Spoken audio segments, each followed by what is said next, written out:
News 2 at 6. A Boy Scout who was hit and killed by a drug driver is being honored in a unique way tonight. Welcome to News 2 at 6. I'm Haley Wilgus. This week marks 10 years since Clifton Braunwalder was killed on I-24 while changing his mom's flat tire. News 2's Stephanie Langston spoke to Clifton's family, who is working with law enforcement officials on conducting a sobriety checkpoint with hopes no other family suffers their same heartache. It almost seems like yesterday still. April 10th, 2014. 13-year-old Clifton Braunwalder was helping his mom change a flat tire on Interstate 24 in Smyrna when a driver veered across traffic, hitting and killing him. Police say Clifton was struck by a driver who was on Xanax, amphetamines, and marijuana. When she got up that day, she didn't intend to kill anybody. Her actions that day, with what she had in her system and her driving, caused her to kill my son. It wasn't intentional. I realize that.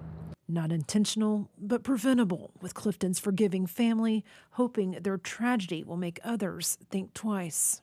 It's hard enough to plan a funeral for a spouse or a parent, but when it's a child, it's even harder. People need to think, don't get behind a wheel. If you're at a party, have a designated driver. It's that simple. There's Ubers these days, Lyft. And if you're on prescriptions, know what you're taking. Know how it affects you. 10 years later, the driver of the deadly hit and run remains behind bars, while Clifton's family is left grasping hold of memories of what could have been. Seeing his friends graduate college, now starting to get married, and then when they start to have kids, it's all those moments we missed with him. Let people know you care about them. Say I love you. Be careful, and hopefully you make it back in the end of the evening.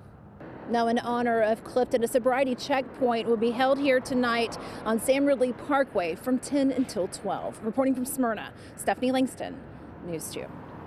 Tina Wilson pleaded guilty to the charges of deadly hit and run. The Braunwalders believe she is up for parole this year. They tell Stephanie as long as she doesn't have any marks against her in prison, they won't stand in her way of being released.